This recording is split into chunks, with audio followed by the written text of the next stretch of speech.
La Martinique, l'île aux fleurs, île aux oiseaux. La Martinique accueille un peu plus de 200 espèces d'oiseaux, nicheurs ou migrateurs. Mais les connaissons-nous vraiment? Moi, le nom des oiseaux, voilà, ça ne me dit rien. Par contre, c'est vrai que si je le vois, je vous dis, ah oui, en effet, j'ai déjà vu l'oiseau. Ouais, c'est peut-être des tuteurs, c'est vrai. En principe, je dirais que je connais une grande variété d'oiseaux. Hein. Parmi eux, discrète, à l'abri des regards, une espèce endémique lutte pour sa survie. Connaissons-nous le moqueur gorge blanche? Non. Ah non, du tout, vraiment. Vraiment pas. Non, je n'ai pas rencontré de gorge blanche. Même si je les avais rencontrés, je ne saurais pas su que c'était des gorges blanches. Oui, je la connais. Ouais. Tu la vois souvent? Eh bien, pas souvent, parce que c'est une variété qui semble être devenue très rare. Oui. Mais des fois, ça m'arrive quand je suis seul. Hein. Surtout quand je suis seul, je les aperçois comme ça. Oui. Et en fin de compte, j'ai déjà vu un grand maximum que 2. Chaque fois, soit 1 ou 2, mais pas en grande quantité.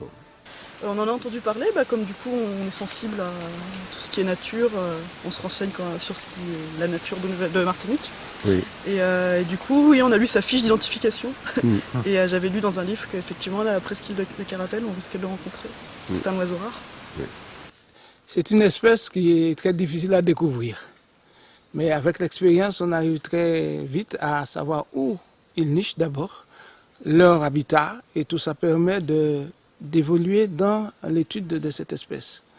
Mais les gens même, si on ne leur en parle pas, ils ne savent même pas qu'il y a cette espèce.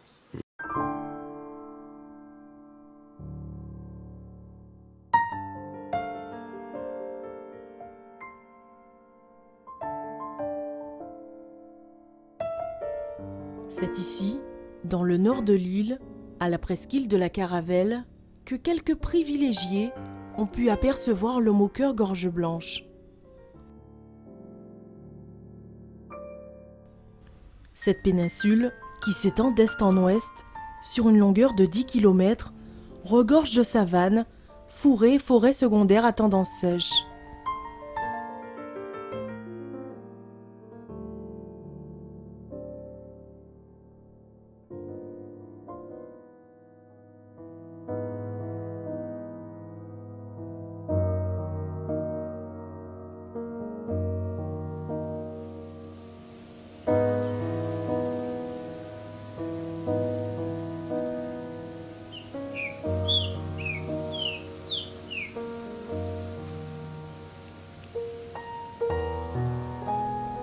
Un milieu sur mesure pour les moqueurs gorge blanche qui ont choisi quelques sites spécifiques.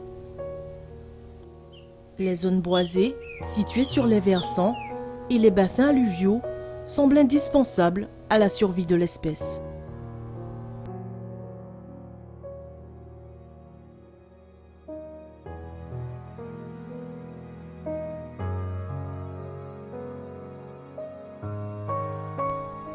L'adulte mesure en moyenne une vingtaine de centimètres de long. Le haut de son corps, du front au dos, de couleur brun noirâtre, contraste avec la face ventrale uniformément blanche. La gorge blanche est endémique de la Martinique. Telle qu'elle, il n'existe nulle part ailleurs dans le monde. On ne lui connaît qu'un proche cousin, plus grand et avec un plumage plus sombre, présent sur l'île de Sainte-Lucie. La première description scientifique du moqueur gorge blanche date de 1818 par l'ornithologue Louis-Jean-Pierre Vieillot. Entre 1864 et 1878, plusieurs naturalistes rapportent que les moqueurs se rencontrent souvent dans les régions des Trois-Îlets, de Fort-de-France et de Saint-Pierre. En moins de 30 ans, les populations de moqueurs vont malencontreusement connaître un déclin exceptionnel en Martinique. En 1905, l'espèce est déjà présentée comme étant au bord de l'extinction à cause de l'éruption de la montagne Pelée. Mais l'éruption de la Pelée n'aurait contribué qu'à aggraver un processus de raréfaction lié au déboisement et à l'introduction de prédateurs. Des estimations récentes de gorge blanche estiment qu'il y en a entre 200 et 400 individus sur un espace de 5 km². La mise en place de la réserve de la Caravelle en 1976 a permis de préserver l'habitat de l'oiseau. Les moqueurs gorge blanche sont souvent observés au sol, sur la litière. En marchant et en sautillant, ils scrutent, ils fouillent, dans une posture ramassée, soulèvent et renversent les feuilles avec son bec. Becqueter et picorer sont ses principales techniques d'alimentation.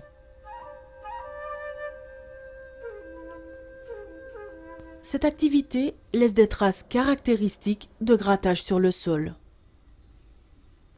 L'espèce se nourrit également dans les arbres et les arbustes, où il peut poursuivre des insectes ou picorer des larves et de petits fruits.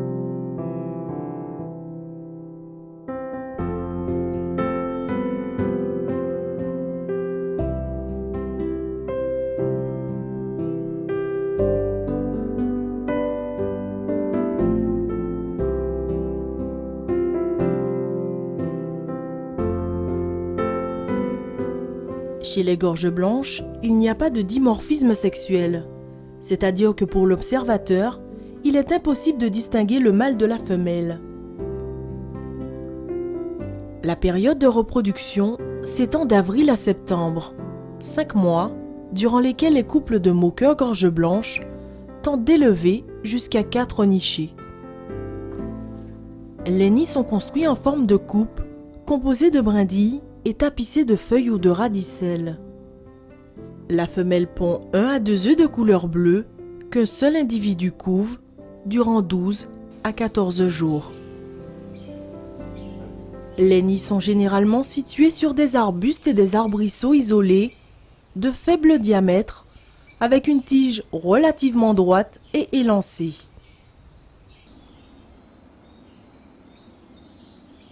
En recherchant la flexibilité du support, le moqueur semble adopter une stratégie anti-prédatrice qui lui permet d'être alerté en cas de tentative d'accès au nid.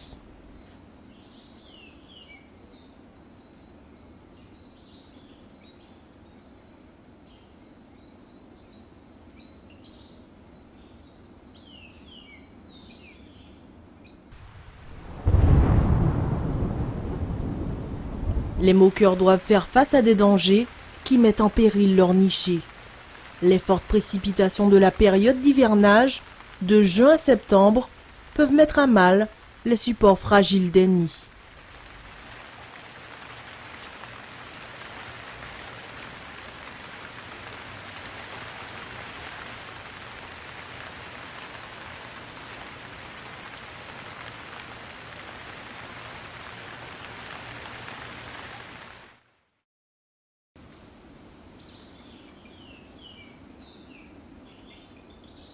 Mais la menace la plus grave est l'attaque par les rats, friands des œufs présents dans le nid.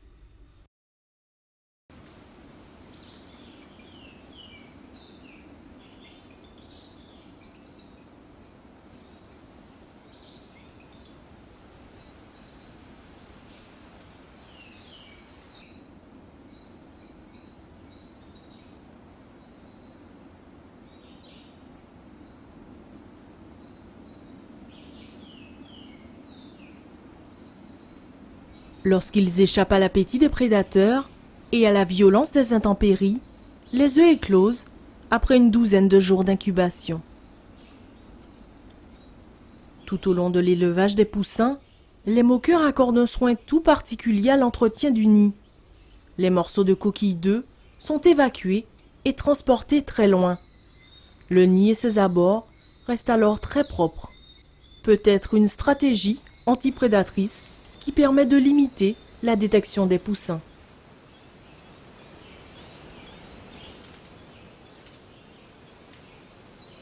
Les parents se relaient environ toutes les 5 minutes pour assurer le nourrissage du ou des poussins en leur apportant des invertébrés dans le bec.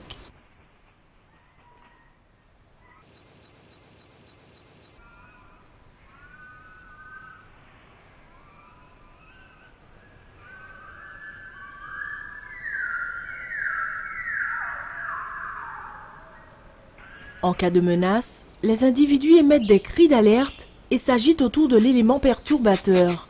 Le poussin se rétracte alors au fond du nid.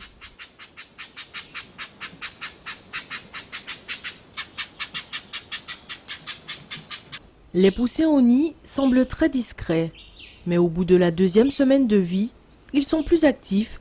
On peut les apercevoir s'étirer, lever la tête hors du nid, battre les ailes.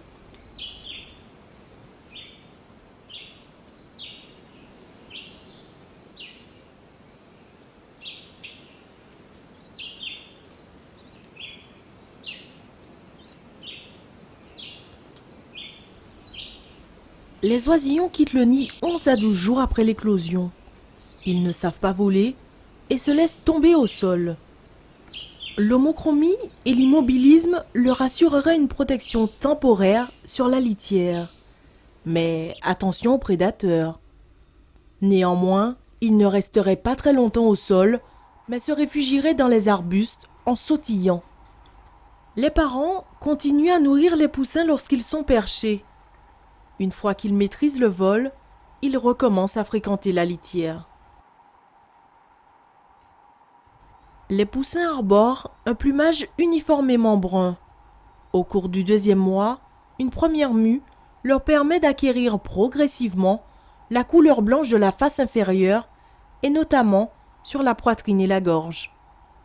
La concentration des populations sur un site unique, qui plus est une presqu'île, rend ce passereau extrêmement vulnérable à l'extinction. Sa disparition à la Martinique sera un facteur supplémentaire d'érosion à la biodiversité mondiale. À ce titre, elle est inscrite sur la liste rouge des espèces menacées tenue par l'UICN, Union internationale pour la conservation de la nature.